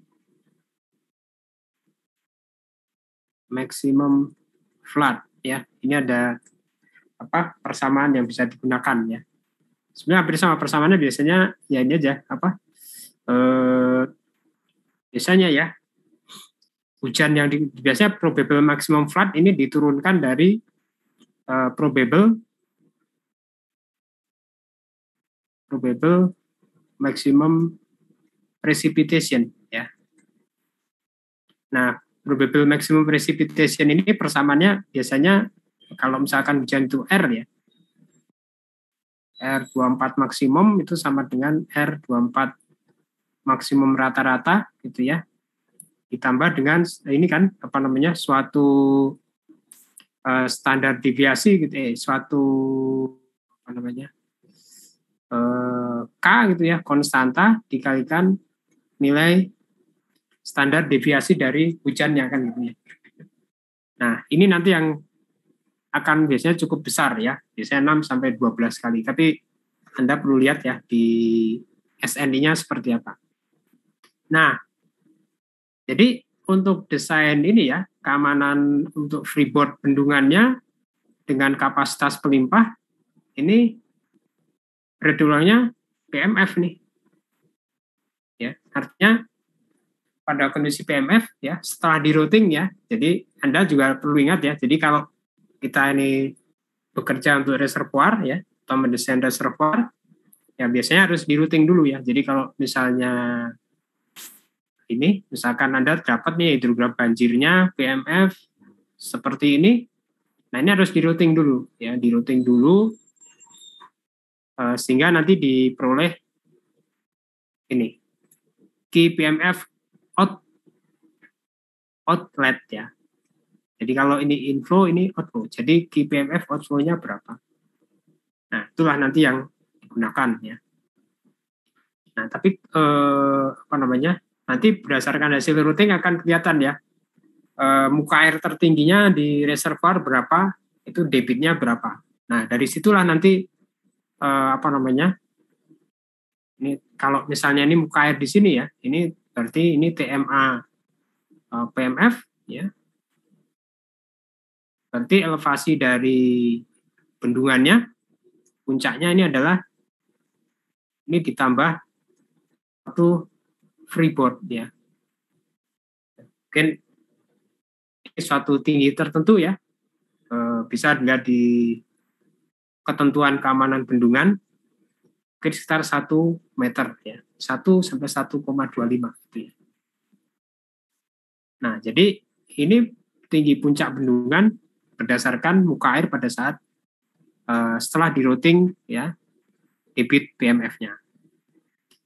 Nah, kemudian kapasitas pelimpahnya juga demikian. Berarti kapasitasnya ini harus mampu melewatkan debit PMF ya, demikian hingga ini muka airnya juga tinggi bendungannya juga aman gitu ya. Nah, tapi untuk ini, untuk saluran ya, terus kemudian untuk peredam energi ini periode ulangnya bisa ya, return periodnya bisa kurang dari KPMF, bisa kurang dari return, bisa kurang dari PMF ya. Jadi mungkin Q100 atau Q berapa gitu ya. Nah, tujuannya apa kok nggak KPMF? Mungkin ada yang bisa jelaskan. Alasannya apa kok di sini periode ulangnya lebih, TR-nya lebih kecil nih daripada TR untuk periode ulang untuk bendungan ini. Kira-kira ada yang bisa jelaskan mungkin kenapa kita pakai periode ulang yang lebih rendah untuk untuk saluran sama peredam energi.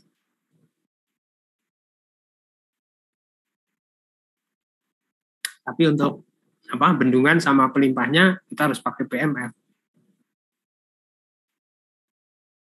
Mungkin ada yang bisa menjelaskan, silakan.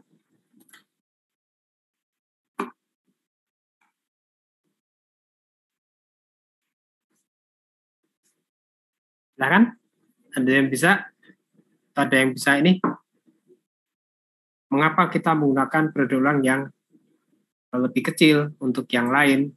Selain untuk yang bendungan sama pelimpahnya.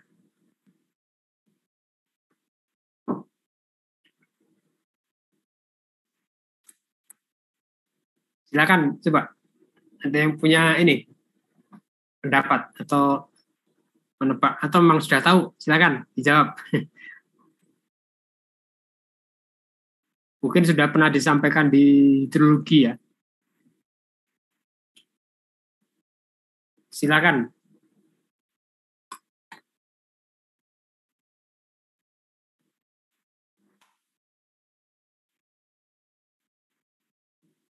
Coba ini Mas atau Mbak Rizky, ini Rizky Sukma Putra, Mas Rizky ya? Betul, Mbak. Ya, silakan. Kira-kira kenapa nih? Ini, Mbak. Karena lebih kecil ini ya, kayak kemungkinan rusaknya itu kayak nggak terlalu besar gitu kan kalau bendungan besar sekali kan, jadi lebih membahayakan gitu kalau rusak itu. Kalau misal yang di salurannya ini kalau rusak kan nggak terlalu berbahaya gitu, jadi diturunkan periode ulang. Oke, ya betul sekali ya. Jadi dilihat dari risiko ininya, risiko yang mungkin terjadi ya. Kalau bendungan itu jebol kan seperti Situ Gintung ya, itu kan efeknya ini sekali. Jadi nggak boleh gitu ya, nggak boleh jebol gitu ya. Jadi makanya desainnya menggunakan KPMF dan juga kapasitas pelimpahnya juga harus PMF juga. Tetapi ini untuk bendungan yang besar. Jadi kalau untuk bendungan yang kecil mungkin di sini mungkin boleh setengah KPMF atau Q1000 gitu ya. Itu ada ketentuannya juga. Itu diatur di peraturan menteri ya. Mungkin ya peraturan menteri terkait dengan bendungan ya. Jadi bendungan itu ada kelas-kelasnya ya. Jadi ada bendungan besar, bendungan kecil gitu ya. Nah, ketentuannya karena itu kan risikonya beda-beda gitu ya. Jadi itu ada ini juga. Jadi kalau kita melakukan desain, kita juga mesti melihat ketentuannya. Tapi kalau dalam hal ini, ya biasanya lebih kecil karena itu tadi ya, dari kegagalannya itu cukup besar untuk bendungan dan pelimpah itu. Jadi di situ desainnya menggunakan PMF. Tapi untuk saluran, kemudian untuk peredam energi, itu kalau rusak, itu kan rusak bisa diperbaiki ya. Jadi konsekuensinya tidak terlalu ke bagian hilir, itu konsekuensi kerusakannya tidak begitu besar kalau dibandingkan dengan maka itu ada ketentuan seperti itu. Baik, ya jadi apa yang kita bahas ya pada hari ini ya, ini pada pertemuan hari ini menunjukkan ini ya bahwa untuk mendesain bangunan air ya itu kita memerlukan parameter input ya, jadi debitnya berapa, elevasinya berapa gitu ya, itu mesti betul gitu ya, karena kalau tidak desain bangunannya mungkin akan bisa nggak terpakai gitu ya, atau tidak berfungsi sebagaimana kita inginkan. Ya. Contohnya, dan itu bisa mengakibatkan kerugian yang cukup besar, gitu ya. Nah, sebagai contoh misalnya, ya, dulu Anda coba mungkin Anda bisa cari ya, dahulu tahun Anda lahir tahun berapa ya? Mungkin salah satu bisa ini. Lahirnya tahun berapa Anda? Yang angkatan ini tahun berapa rata-rata kelahirannya? 2001, Pak. 2001 ya? Oke. Jadi dahulu ya, sebelum Anda lahir, ya itu tahun 1997 ya. Itu di Indonesia ya, itu ada mega project ya, ada mega project.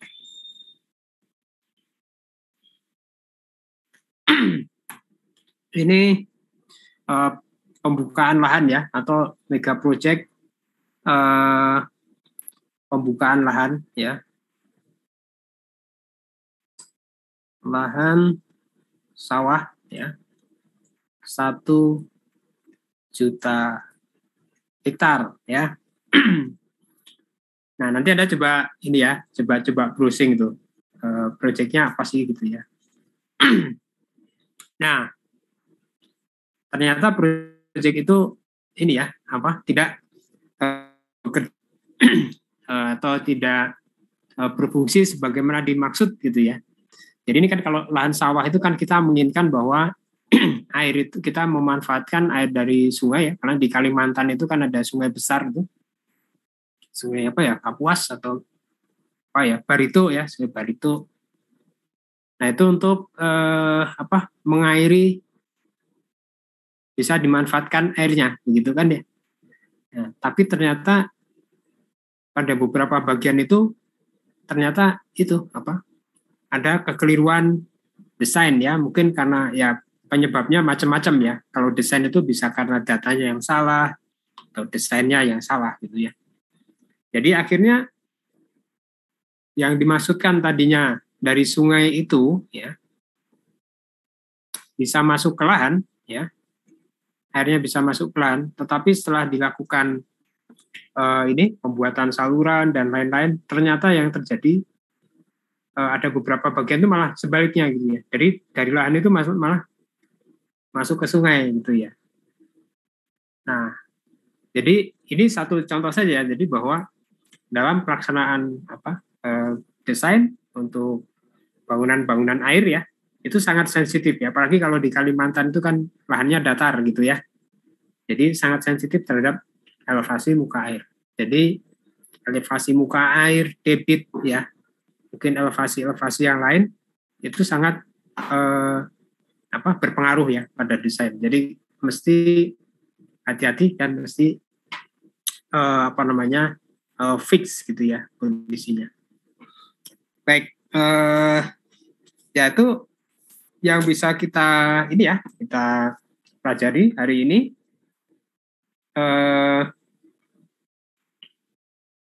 Kemudian sebelum saya tutup ya, mungkin ada pertanyaan untuk pertemuan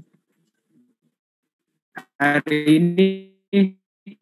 Saya belum memberi tugas ya.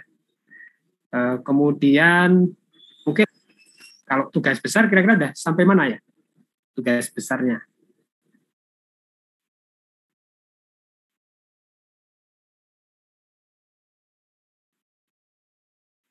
Mungkin ada yang ini bisa mewakili ininya untuk tugas besarnya.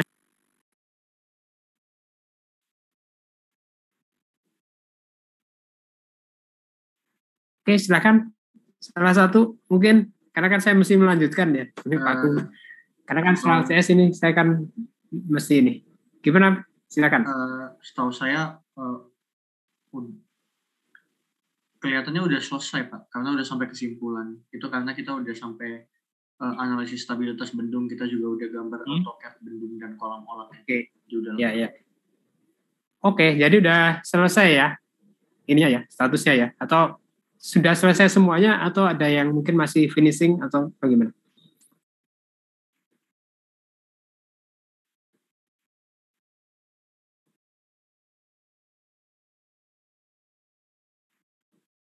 Oke, mungkin ada yang ini sudah selesai semua, berarti yang ini ya.